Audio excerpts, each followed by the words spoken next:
The AA Daily Reflections for June 25th, entitled A Two-Way Street. If we ask, God will certainly forgive our derelictions, but in no case does he render us white as snow and keep us that way without our cooperation. That's from the 12 and 12, page 65. When I prayed, I used to omit a lot of things for which I needed to be forgiven. I thought that if I didn't mention these things to God, he would never know about them. I did not know that if I had just forgiven myself for some of my past deeds, God would forgive me also. I was always taught to prepare for the journey through life, never realizing until I came to AA, when I honestly became willing to be taught forgiveness and forgiving, that life itself is the journey. The journey of life is a very happy one as long as I'm willing to accept change and responsibility. Mama. I like this one. If we just don't tell God about it, there's no way he's going to know. We won't talk about it. It'll be fine. I did not know that if I had just forgiven myself for some of my past deeds, God would forgive me also. I was always taught to prepare for the journey through life, never realizing until I came to AA, when I honestly became willing to be taught forgiveness and forgiving, that life itself is the journey. Okay, a few things in here that resonate with me. If I forgive myself for some of my past deeds, God will forgive me also. I think there's something that is interesting to me in this, and that is, I talk about this a lot, but in the 12 and 12 in step 4, it talks about instincts.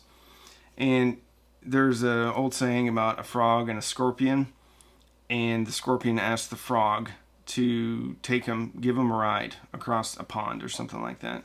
And the frog was like, no, because you're going to sting me. Scorpion's like, I promise, not going to sting you. And so the frog was like, okay, jump on, let's go. Whoopsie daisies. Anyway, about that. This is a sponsor. Shooting a sponsor spot for Henson Shaving. For all your shaving needs, check out Henson Shaving. Link in the description, not this video. Anyway, the frog gets about 3/4 of the way, sees the shore, scorpion stings him, they both drown. As they're drowning, the frog says, why did you do that? We're both going to drown now. And the scorpion said, it's in my nature. And I think that's one thing that I have to remember about myself is it's in my nature. Instinctually, I'm a drunk. Instinctually, I react to the world in a abnormal way. And I always thought that it was my fault, that I could potentially control that I was weak, and that's the only reason why I had to be a drunk, or I was a drunk, is because of something that I wasn't doing correctly. Something that was fundamentally wrong with me. And just like the scorpion, there's nothing really wrong with me. It's just me.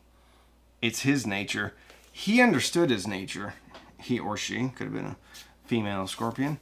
And when I understand, and I'm not taking I'm not saying that I'm not responsible for what I've done or how I've behaved, but I'm just saying in my nature, I'm a drunk. And drunks have misguided instincts. And misguided instincts lead to, misguided behaviors and seeking solace and relief from things that really shouldn't give us solace or relief, or they do temporarily, but really the only place we're going to find true solace and relief is through the 12 steps and with God.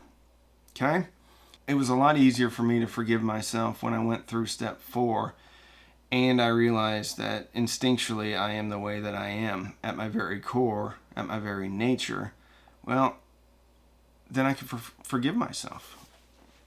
Because how do you blame a dog for wanting to chase a car or bark at the neighbor's dog? It's in their nature. You can't blame somebody for something that is innate in them. Do I wish it wasn't innate? No, not really. I'm a truly grateful alcoholic. It's the best thing that ever happened to me, that I'm screwed up. Because had I not been screwed up, then I wouldn't have known, or I wouldn't have been given the gift of desperation to come in the rooms of AA and then be given the gift of this program. So when I forgave myself, it was because of working the 12 steps multiple times. Like, this didn't just occur to me the first time I worked them. It was years later. I was always taught to prepare for the journey through life. When I honestly became willing to be taught forgiveness and forgiving, that life itself is the journey. The journey of life is a very happy one, as long as I am willing to accept change and responsibility. I like this because there's something that I find super interesting about people that have worked in the same craft for decades. Like a Japanese, I don't know, broom maker or a watchmaker, whatever it is. Like 30, 40, 50, 60 years of doing the same thing over and over again. And to see the mastery of them at their craft.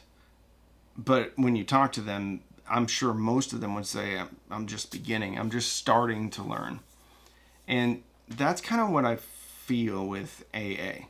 And the self-discovery, the working of the steps, the implementing of the concepts of AA is that I'm just starting to learn and to even have a little bit of understanding of just how powerful this is. But I love that it says the journey of life is a very happy one. But there's a caveat. As long as I am willing to accept change and responsibility. Everyone's heard of the definition of insanity is doing the same thing over and over again and expecting different results. Whoops. But if I just simply change something, and here's the thing, I don't really know what God's will is. Like, it's not plastered on the wall. It doesn't pop up on my phone every morning. If I'm not getting the results that I want, the only thing that I have to do is pray about it and then change. Now, that change may not be the right change, but I truly feel like God kind of guides us in the right direction as long as we're willing to explore different things. And if we continue to change for the right reasons, eventually we get to where God wants us to be the whole time. But if we don't take a step out of that front door and try something, then I just don't think we change. Taking responsibility. I mean, this is fundamental to my recovery, is if I don't understand what I did, take responsibility for what I did. If I don't understand what I did, and of course, 4th, 5th, 6th, 7th, 8th, and 9th step helped me to understand what I did, taking responsibility. The 10th step each night, making amends if we harm somebody, is like an ego deflator for me. And it reinforces the fact that my instincts are misaligned and that at my base level, I'm always going to revert back to those if I'm not implementing the tools. So it's pretty simple. Life is a happy one as long as we're willing to accept change and responsibility. Accept change.